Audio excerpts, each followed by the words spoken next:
हरिओम तत्सत। कर्म कोई भी करो, फल उसके अनुरूप आपको मिलेगा ही मिलेगा।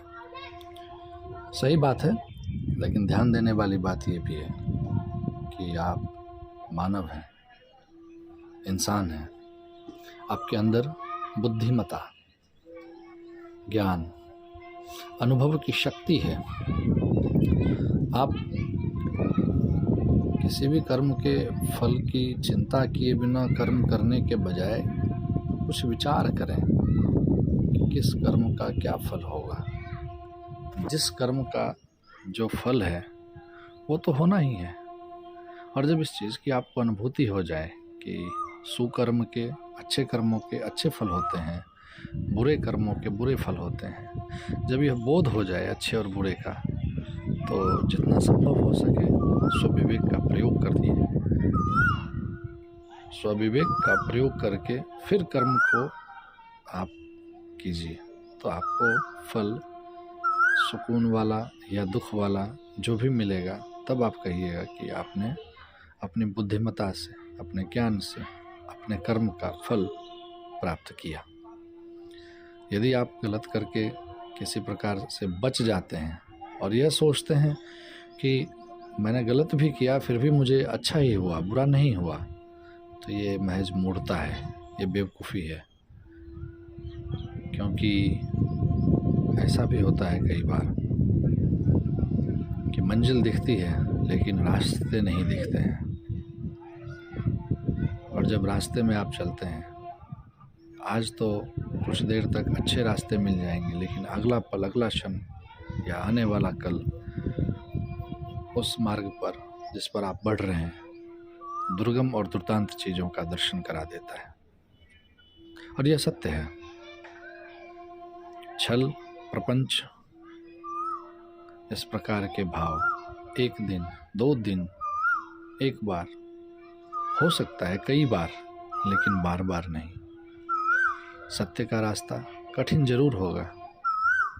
हो सकता है कि आपको लगे कि मंजिल दिख रही है और इस रास्ते से मैं चला जाऊंगा। आप सत्य के रास्ते बिना प्रपंच किए हुए शुद्ध मन से आगे बढ़ेंगे तो उस मंजिल तक शुद्धता के साथ ही पहुंचेंगे, बिना किसी प्रकार की दुर्गति हुए। यदि पग में पीड़ा भी हुई तो वह पीड़ा मंजिल पहुंचने के पश्चात आप भूल जाएंगे। हाँ, ऐसा आप अनुभव कर सकते हैं। मैं कई तीर्थस्थल भ्रमण करने के लिए गया, वैद्यनाथ धाम, केदारनाथ धाम, तुंगनाथ,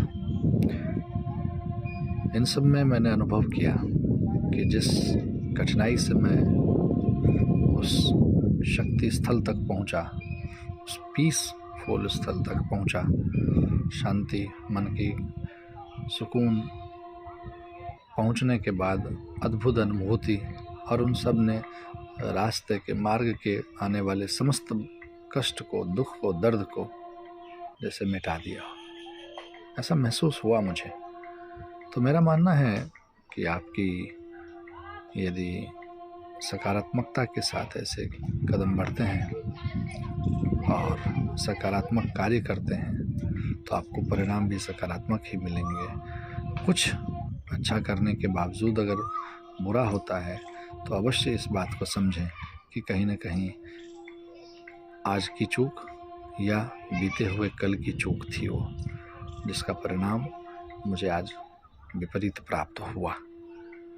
कुछ ज्ञानी जन इसी भाषा को कहते हैं कि इस जन्म और पिछले जन्म दोनों के कर्मों का फल हमें इस जन्म में भुक्त होना पड़ता है, भोगना पड़ता है। हाँ, ये सच है। पूर्व जन्म में आपने यदि किसी प्रपंच के सहारे कुछ अर्जित किया तो वो इस जन्म में आपके अच्छे करने के बावजूद वह आपके हाथ से छिन जाता है, तो उस पर दुख करने की आवश्यकता नहीं है। उसे सोचें कि कुछ अवलोकन करें, कुछ पूर्व में या तो हुआ है, शायद इसलिए आपको यह कष्ट प्राप्त हुआ। लेकिन विचलित होकर के आप सत्य का मार्ग ना छोड़ें। सत्य परेशान हो सकता है, किस कारण से? पूर्व जन्म कृत्य पुण्य पाप, इस कारण से। लेकिन सत्य पराजित नहीं हो सकता है, इसकी जीत होगी ही होगी। आशीर्वाद। हरि ओम।